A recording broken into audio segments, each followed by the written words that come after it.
Hello అండి. Hi. 'బంధువు రామ్ బంధువు' పార్ట్ 3 అండి. నేను ఈ లడ్డూ ఎందుకు తయారు చేస్తున్నాను, ఏంటి, దీనివల్ల ఏంటి ఉపయోగం అనేది నేను వీడియో లాస్ట్‌లో అయితే నేను చెప్తాను. వీడియో పూర్తిగా చూస్తే మీకు అర్థమవుతుంది. 'బంధువా రామ్ బంధువు' అని పార్ట్ 3 చెప్తానన్నాను కదండీ! హ్మ్. వాళ్ళ ఫ్యామిలీకి ఏమొచ్చినా సరే ఈ వీవన్ వాళ్ళ అమ్మ చాలా చక్కగా చూసుకునేది. అన్నదమ్ములు, అక్కా చెల్లెలు అందరూ కలిసైతే ఉండేవోళ్ళు.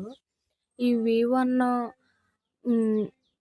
కడుపులో ఉన్నప్పటి నుంచే వీవన్ వాళ్ళ అమ్మగారికైతే బాగుండేది కాదు. హెల్త్ పరంగా చాలా ఇష్యూ అయ్యింది. అలాగే కొన్ని నెలలు నిండుతుండగా బాధపడుతూ బాధపడుతూ వీవన్ పుట్టిన కొన్ని నెలలకైతే తల్లి చనిపోవడం అయితే జరిగింది. తల్లి చనిపోయిన తర్వాత అయిన వాళ్ళు అందరూ కూడా రావడం, ఎళ్ళడం అన్ని విధాలుగాను కొంతవరకు ఉన్నారు అన్నట్టు అనిపించేది. కానీ శాశ్వతంగా అయితే ఎవరు మన మంచి అయితే కోరుకోరు కదా! ఇక్కడ కూడా అదే జరిగిందనమాట. వీవన్ వాళ్ళ అమ్మగారు చనిపోయిన తర్వాత వాళ్ళ నాన్నగారు చాలా కుంగిపోయారు. అలాగే ఆయన పోస్ట్ డిపార్ట్మెంట్‌లో కుక్ కింద చేసేవారని చెప్పాను కదా! ఆయనకి అక్కడ ఇలాగే వీవన్ వాళ్ళ కిరాణా కొట్టు ఉండేది కదా! దానికి కూడా ఎలాగో చూసుకోవాలి. ఇవి 2 హ్యాండిల్ చేయలేక ఇబ్బంది పడేవాళ్ళనమాట. అలాగని వీవన్ వాళ్ళ అమ్మగారు వాళ్ళ అక్క చెల్లెల్లో ఒక ఆమెకైతే కొట్టు అప్పచెప్పడం జరిగింది. ఆవిడేమో కొట్టు అమ్మడం మానేసి ఉన్ననియన్నీ అమ్మి ఆమె డబ్బులు జమేసుకొని ఇంట్లో ఇవ్వకుండా చేసేది. ఇవన్నీ తెలుసుకున్న వీవన్ వాళ్ళ నాన్నగారు చాలా మటుకు ఇంటికైతే తాళం అయన్నీ ఏసి వేరే ఊరు వెళ్ళడం జరిగింది.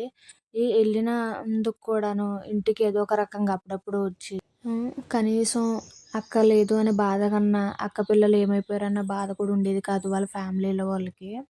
ఏం చేసేవోళ్ళంటే ఇంట్లో సామాను ఒక్కోటి అమ్మేసేసి, వాళ్ళు డబ్బులైతే దాచుకోవడం స్టార్ట్ చేశారు. కొంతమంది ఇంట్లో ఉన్న సామాను దాచేసుకొని, ఏమీ లేనట్టు తెలియనట్టు అయితే ఉండేవోళ్ళు.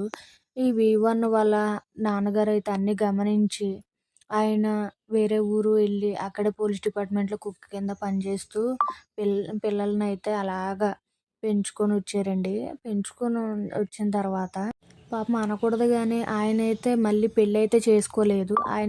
అలాగని పిల్లలు కొంచెం ఎదిగారండి. ఎదిగిన తర్వాత మళ్ళీ ఈళ్ళ ఫ్యామిలీ అంటే వాళ్ళ వైఫ్ ఫ్యామిలీ అక్క చెల్లెళ్ళు వాళ్ళందరూ వచ్చారు. వచ్చిన తర్వాత వాళ్ళు వేరే ఊర్లో వాళ్ళకేదో జాబ్ వచ్చిందంటే వెళ్ళడం జరిగింది. ఎళ్తే నీ కొడుకు తల్లి